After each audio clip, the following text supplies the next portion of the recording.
জুবিন গাৰ্গৰ ঘটনাটোৰ প্ৰকৃত বিষ দিছে এইগৰাকী অমৃত প্ৰভা মহন্তই।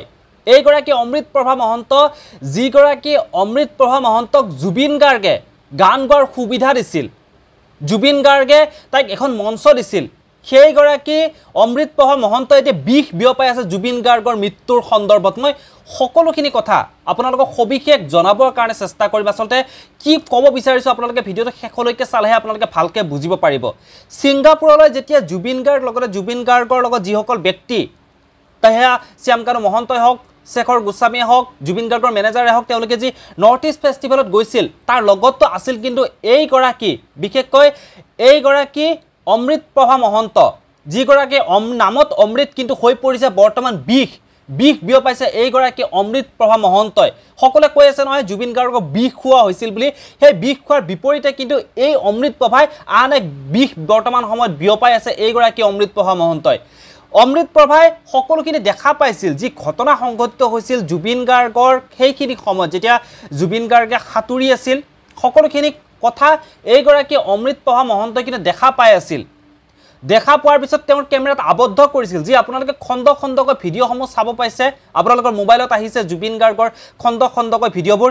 সেই ভিডিঅ'বোৰ ৰেকৰ্ড হৈছিল এইগৰাকী অমৃত প্ৰভাৰ মোবাইলতে, কিন্তু সেই অমৃত প্ৰভাই একোৱেই নাজানেই। তেওঁ যেতিয়া অসমত আহি ভৰি দিছিল, যেতিয়া সাংবাদিকে তেওঁৰ ওচৰলৈ গৈছিল, তেতিয়া এওঁ একো নজনা নিমাতী কন্যাৰ ভাও জুৰিছিল এইগৰাকী অমৃত প্ৰভা মহন্তই। ভালকৈ গুৰু দক্ষিণা দিছে জুবিন গাৰ্গক এইগৰাকী অমৃত প্ৰভা মহন্তই। আৰু এতিয়া যেতিয়া CIDৰ জেৰাত এইগৰাকী অমৃত প্ৰভা মহন্তই বহু কিন্তু নোকোৱা কথা মুখ খুলিবলৈ বৰ্তমান সময়ত বাধ্য হৈ পৰিছে এইগৰাকী অমৃত প্ৰভা মহন্তই। গতিকে ৰাইজক বিষ দিছে, ৰাইজৰ আবেগৰ লগত খেলা কৰিছে এইগৰাকী অমৃত প্ৰভা মহন্ত। কাৰণ জুবিন গাৰ্গ হৈছে ৰাইজৰ আবেগ। যেতিয়া খণ্ড খণ্ডকৈ ভিডিঅ'সমূহ ওলাই আছিল, সকলোৱে বিচাৰিছিল যে কিস্তিকৈ কিহৰ কাৰণে ভিডিঅ'বোৰ আহি আছে, প্ৰকৃত ভিডিঅ'টো লাগে। জুবিন গাৰ্গৰ যে জুবিন গাৰ্গ পানীৰ তলত সোমাই, জুবিন গাৰ্গে পানী খাই মৃত্যু হোৱা বুলি যি খবৰ ওলাইছে, জুবিন গাৰ্গৰ পানীৰ তলত সোমাই থকা ভিডিঅ'টো ক'ত, সেয়া ভিডিঅ' কিন্তু ওলাই নপৰিল। জুবিন গাৰ্গে বোটখনত তেনেকৈ ধৰিব বিচাৰিছিল, তাৰপিছত ভিডিঅ'টো কাট হৈ গৈছে সম্পূৰ্ণৰূপে।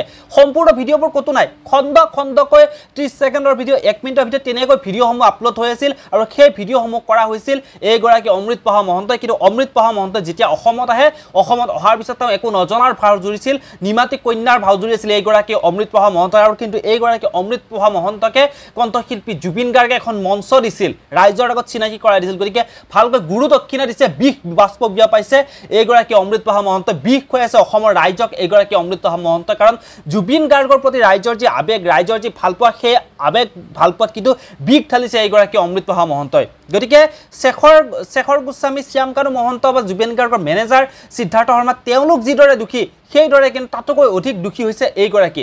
আহিয়েই যোনে কথাবোৰ বাৰে বাৰে তেওঁ লুটি বাগৰ মাৰি আছে, কথাবোৰ যাৰ সলনি হৈ আছে, এই কোনো ফালৰ পৰা কেনেকৈ তেওঁক কণ্ট্ৰল কৰি আছে, কোনে কণ্ট্ৰল কৰিছে, কোনে কথাবোৰ শিকাই দি আছে, সেয়াও এক কিন্তু ডাঙৰ প্ৰশ্ন হৈ পৰিছে বৰ্তমান সময়খিনিত। আৰু এইগৰাকী অমৃত প্ৰভাই কিন্তু এতিয়া সেইজন জুবিন গাৰ্গক গুৰু দক্ষিণা ভালকৈ দিছে বৰ্তমান সময়খিনিত।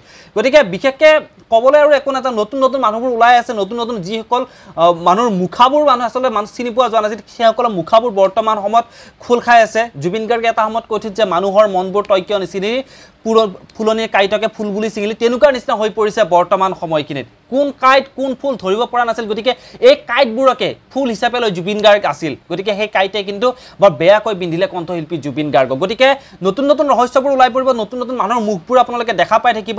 আমি এটা কথাই বিচাৰিছোঁ যে ঘটনাটোৰ উচিত তদন্ত হওক, দোষীয়ে কঠোৰতকৈ কঠোৰ শাস্তি পাওক, সেইটোৱে আমি সকলোৱে বিচাৰিছোঁ। আৰু জুবিন গাৰ্গৰ যিটো পষ্টমৰ্টম ৰিপৰ্ট ৰাজহুৱা হৈছে, সেই বিষয়ে মই নেক্সট এটা ভিডিঅ' বনাম। ৰাজহুৱা হৈছে মানে গৰিমা শইকীয়া গাৰ্গৰ হাতত ইতিমধ্যে আহি পৰিছে, সেই কথাখিনিৰ বিপৰীতে মই এটা ভিডিঅ' বনাম নেক্সট সময়খিনিত, আপোনালোকে চাব পাৰিব। গতিকে এই ভিডিঅ'টোত মই এইগৰাকী অমৃত প্ৰভা মহন্তই কেনেকৈ বিষ খুৱাইছে সেইটোকে আপোনালোকক জনাবৰ কাৰণে চেষ্টা কৰিলোঁ। এই ভিডিঅ'টোৰ পৰা ইমানটা বিদায় লৈছোঁ, পুনৰ লগ পাম এনেধৰণৰ কিছু নতুন নতুন খবৰ।